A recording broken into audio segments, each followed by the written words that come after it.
Hindi lahat ng gusali ay namamatay kapag iniwan. Ang iba, nag-aantay lang. Sa dulo ng isang lumang kalsada sa Kabangkalan City, may ospital na matagal nang wala sa mapa. Hindi na ito dinadaanan ng ambulansya. Wala ng pangalan sa gate.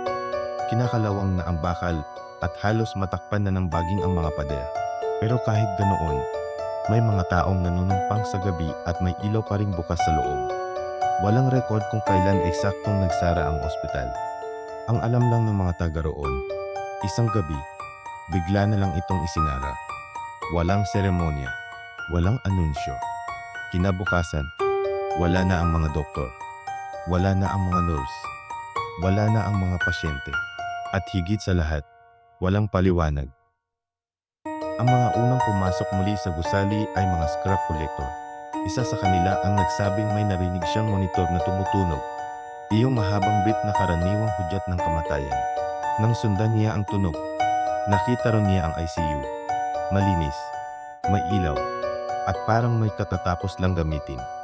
Pagkurap niya, bumalik ang lahat sa alikabok at dilim. Kinabukasan, hindi na siya bumalik sa lugar. Hindi rin siya muling nakita sa Kabangkalan. Doon pumasok si Ramon, isang simpleng security guard, bagong lipat. Walang alam sa mga kwento. Para sa kanya, ang multo ay produkto ng gutom, pagod, at imahinasyon. Kaya nang iaalok sa kanya ang night shift sa lumang ospital, mas mataas ang bayad, mas tahimik, agad niyang tinanggap. Unang gabi niya pa lang, napansin na niya ang mali. Hindi ang dilim, hindi ang katahimikan, kundi ang pakiramdam na may mali siyang ginising. Pagpasok niya sa labi, bumigat ang hangin. Parang mahirap huminga. Parang bawat hakbang niya ay may katumbas na galit mula sa mga pader.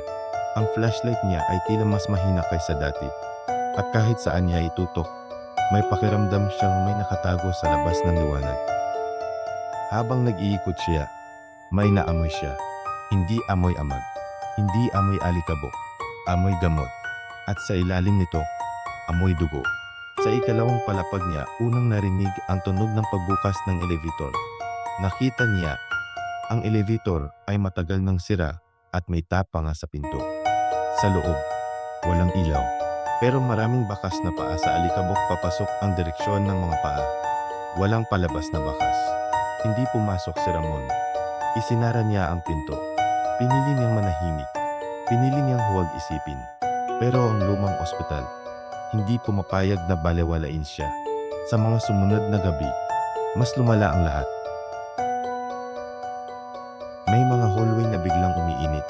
Tapos biglang lalamig na parang may dumaan sa likod niya. May mga pinto ng kwarto na dahan-dahang bumubukas. Kasabay ng tunog ng mga metal tree na parang may gumagalaw. At tuwing 3:00 ng madaling araw, eksakto, tumutunog ang elevator. Isang gabi, nagdesisyon siyang sundan ito. Pagbukas ng elevator, bumungad sa kanya ang ikatlong palapag, ICU. Biglang bumukas ang lahat ng ilaw. Sa bawat kama, may nakahiga. Mga anino ng mga taong hindi na dapat naroon. Nakakabit sa mga tubo. May humihinga. May nanginginig. May umiiyak ng walang tunog. Sa dulo ng pasilyo, may isang lalaking nakatayo. Naka-hospital gown. Basang-basa ng dugo ang dibdib. Nakayuko. Mabagal ang paghinga. Tinawag ni Ramon ito ng, "Sir." Nanginginig na boses. Unti-unting tumingala ang lalaki. Walang mata. Walang buhay. At nang bumuka ang bibig nito, sabay nagsalita ang lahat ng anino sa paligid. "Hindi kami umalis. Pinabayaan kami." Biglang bumalik ang lahat ng tunog ng mga monitor alarm. Sigawan ng doktor. Iyakan. Paghihingalo. Nakita ni Ramon ang mga eksena ng mga pasyenteng piniling iwan. Mga makina na pinatay.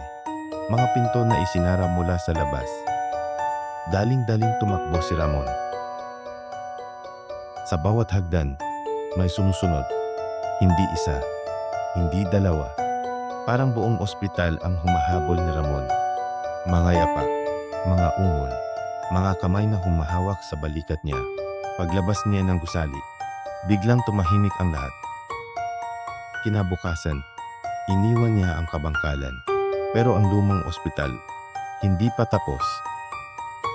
Dahil hanggang ngayon, may mga gwardyang nakakakita ng ilaw sa ikatlong palapag.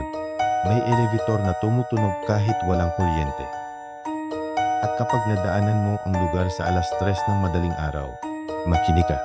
Baka marinig mo ang tunog ng monitor at ang boses na pabulong na nagsasabing, "Buhay sana kami kung di kami pinabayaan."